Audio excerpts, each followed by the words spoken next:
All right, man, peace. So as all NBA viewers know, Kawhi Leonard, when fully healthy, is one of the elite amongst the elite. In my view, he's one of the four quote-unquote five-star players in the NBA, along with LeBron James, Kevin Durant, and Steph Curry.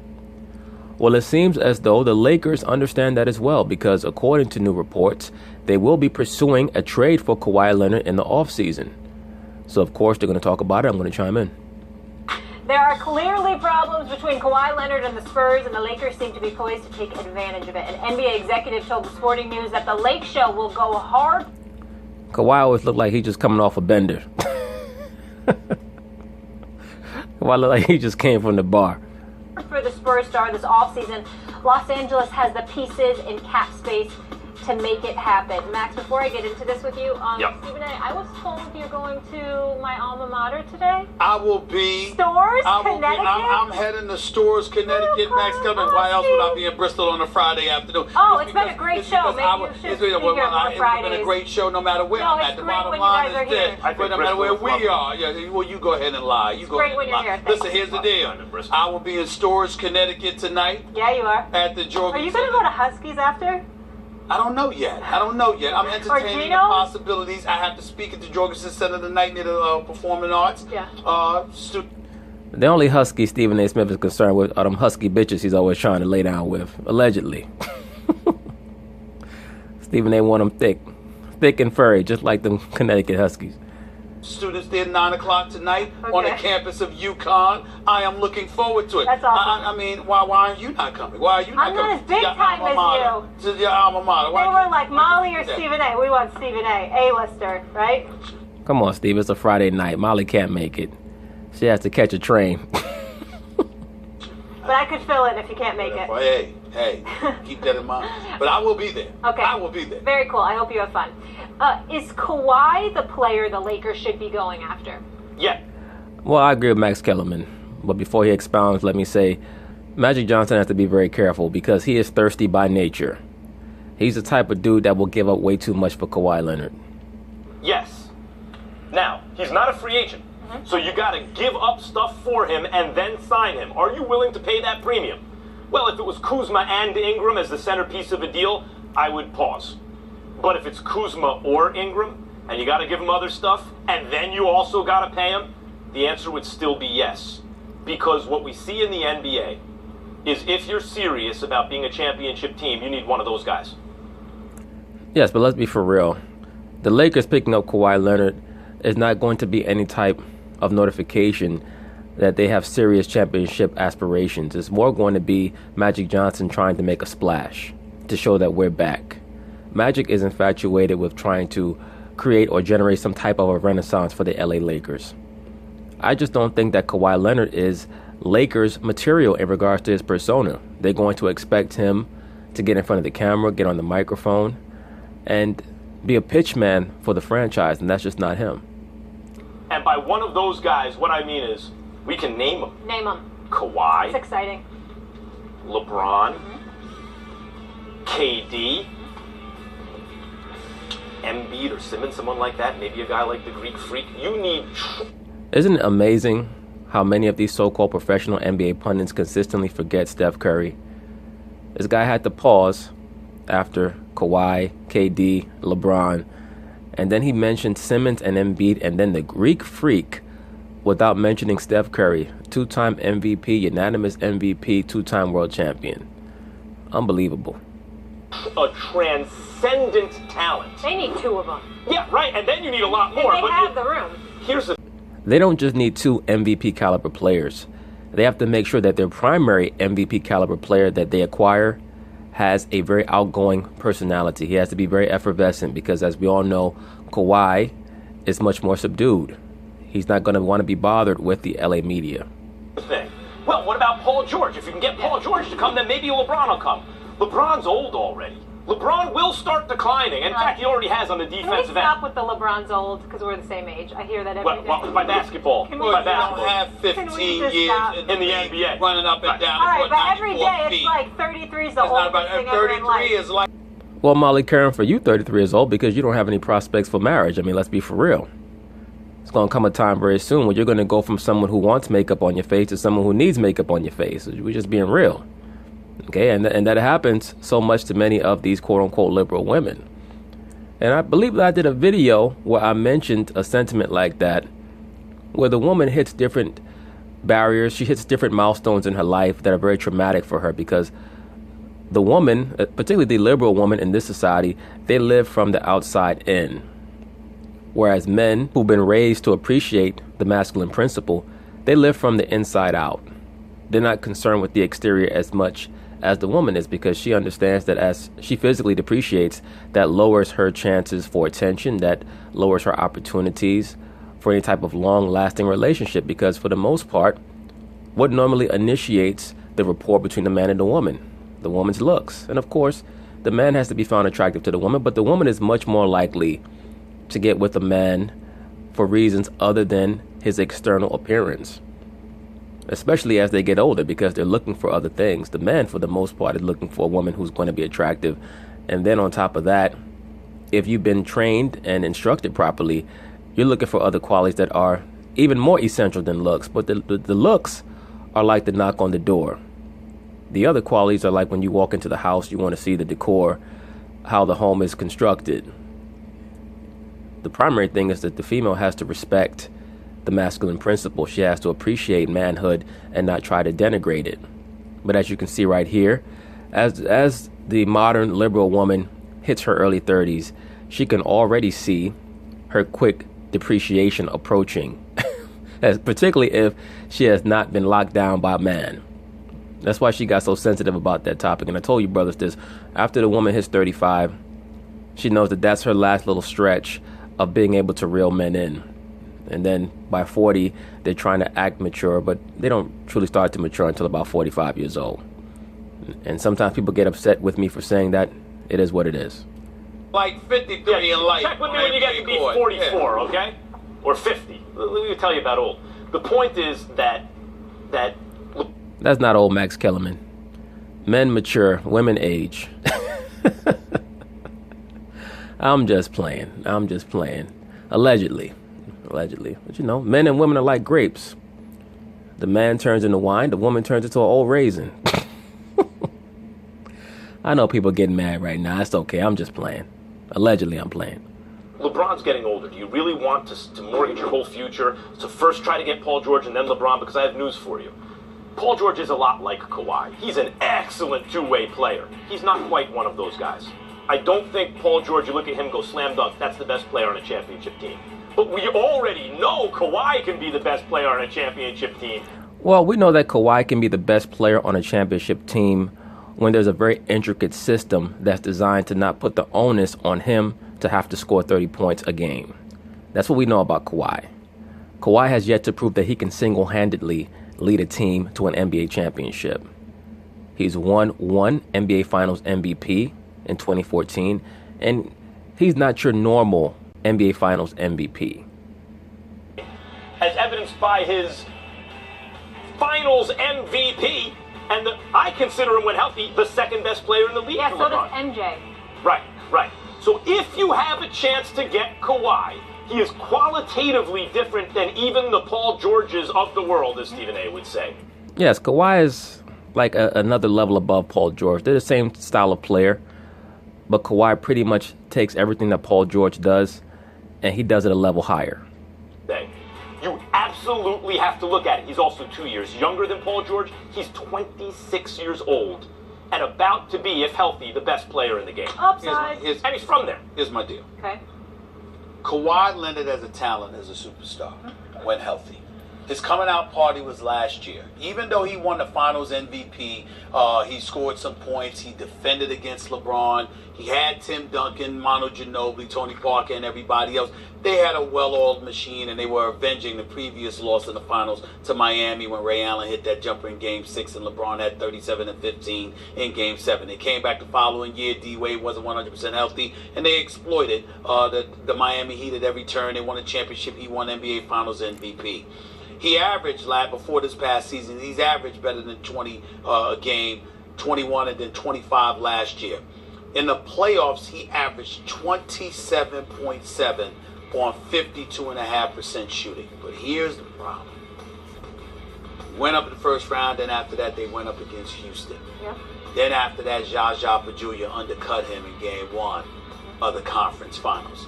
So we've never seen Kawhi as the number 1 option be that dude. And I'm one of those guys, Max.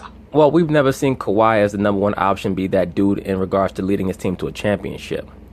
Last season, as you've already noted, he was that dude and he was extremely successful.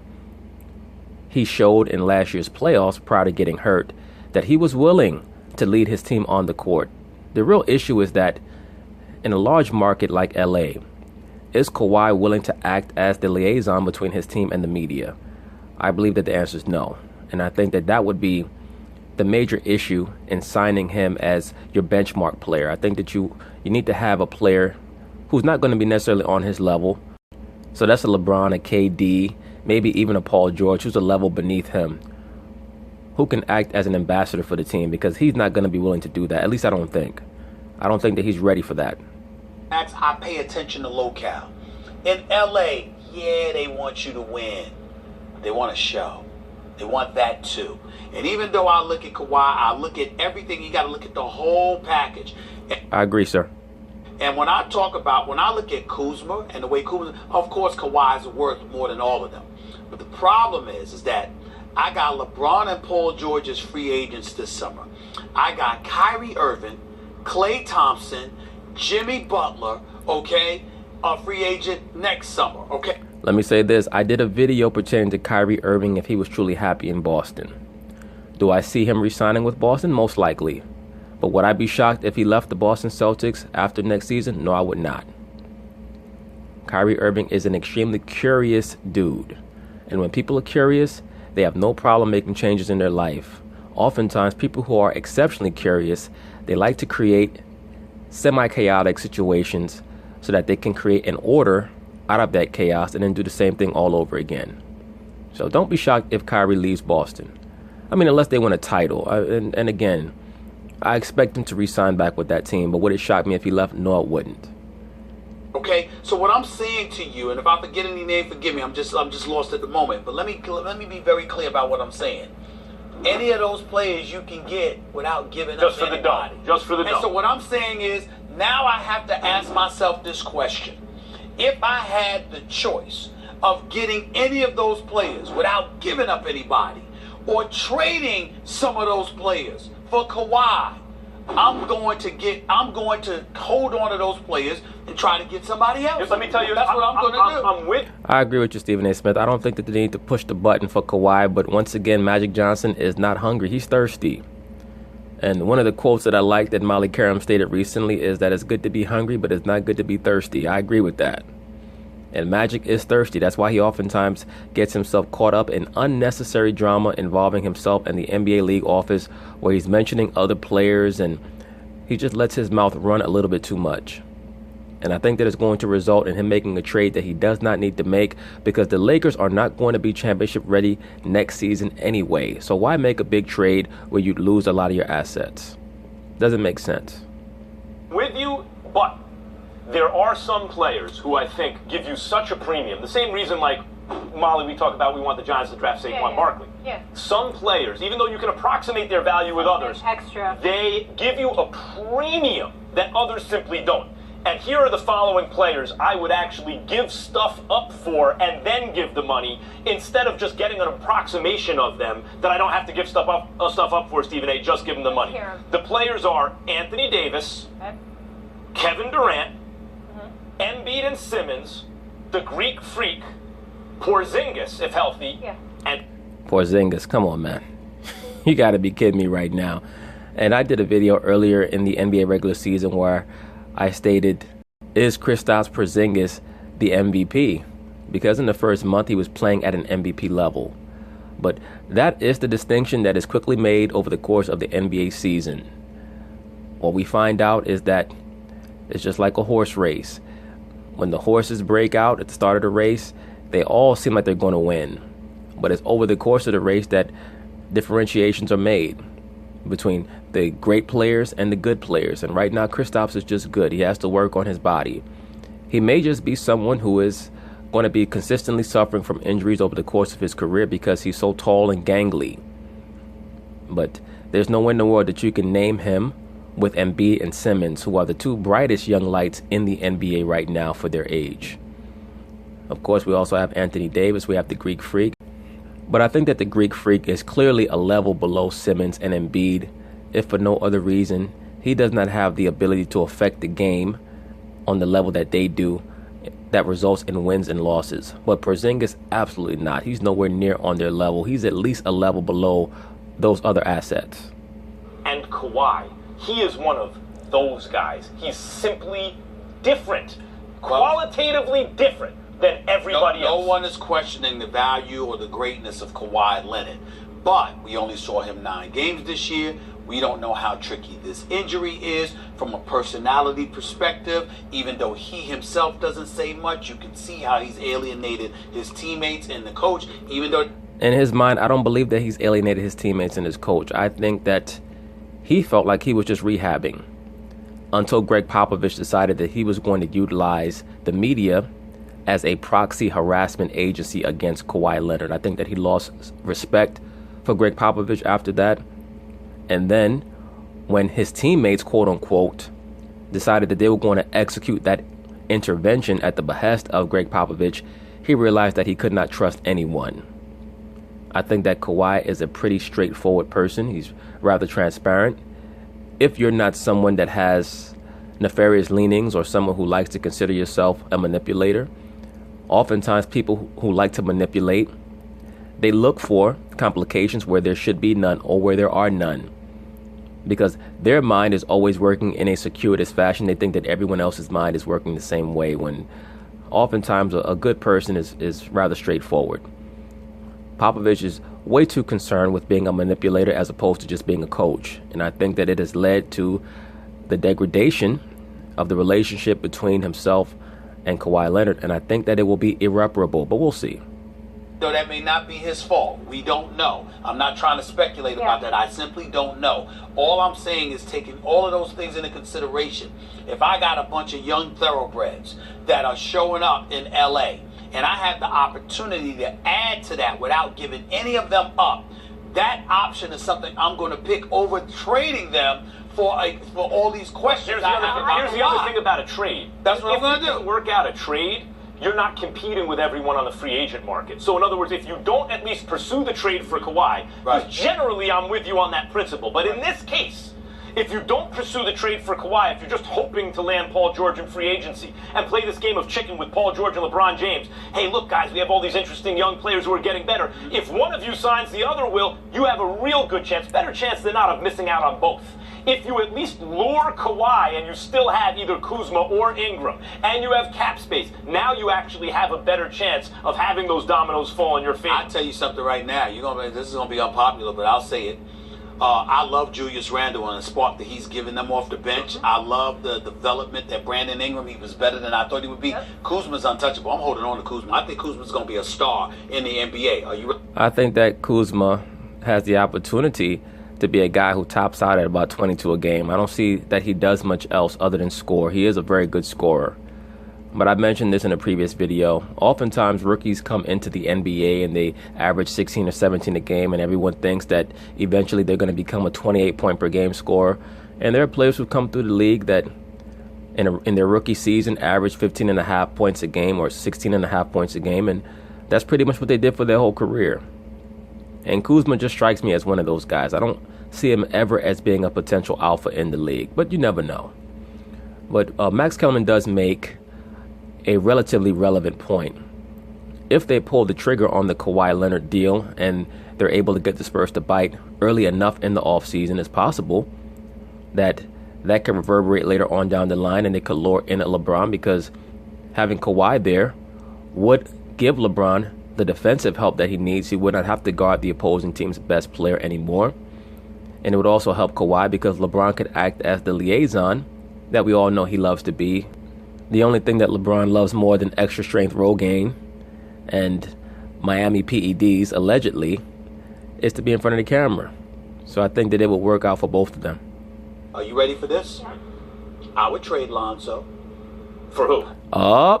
Now, I did a video where I stated that Magic Johnson was giving Lonzo Ball that ultimatum about how this was going to be the biggest summer of his life, because that was his way of telling Lonzo that if you don't show me something, I'm going to trade you. Now, Stephen A. Smith is pretty much saying the same thing, and all the Laker fans got upset with me. Let me tell you something. Magic Johnson is not playing. He's not going to hesitate to pull the trigger on a trade for Lonzo Ball or any one of his assets if he thinks that he can get some proven stars. And if you guys who are Laker fans think any different, you have not been following your franchise close enough over the past 30 plus years.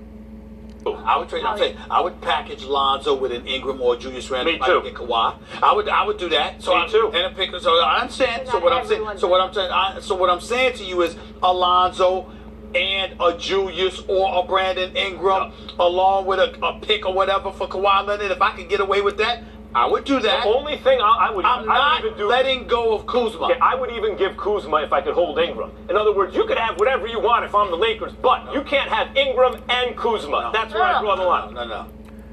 If you get LeBron and Kawhi, you can trade away Lonzo, and I've already stated this. I think that trading Lonzo would be one of the conditions of landing LeBron, because what really would LeBron do with Alonzo Ball? Lonzo would need the basketball because he's not good off the ball. He can't shoot. LeBron would have Kawhi there to spell him in regards to point forward duties, and they could bring in another guard who could handle the ball a little bit if that's what they needed. Who knows? Maybe they could trade for Eric Bledsoe. Who the hell knows? Or someone more economical. No, for me, I'm not giving up Kuzma. I think playoffs are fun. Kuzma is This going summer to is be going a to be star. I hear you, but there are levels to this, and what I'm saying is whatever star Kuzma can eventually be, whatever Paul George is, Kawhi is on a different tier. You're missing it. No matter how good Kuzma could be, what will he be if he had a star beside him? By the way, we haven't heard from... Well, he could be a great third option on a team like that. Cheap now, we haven't heard from LeVar Ball in a while now that I think about it. Lithuania. Coming up next, Trip. But anyway, that's it on that.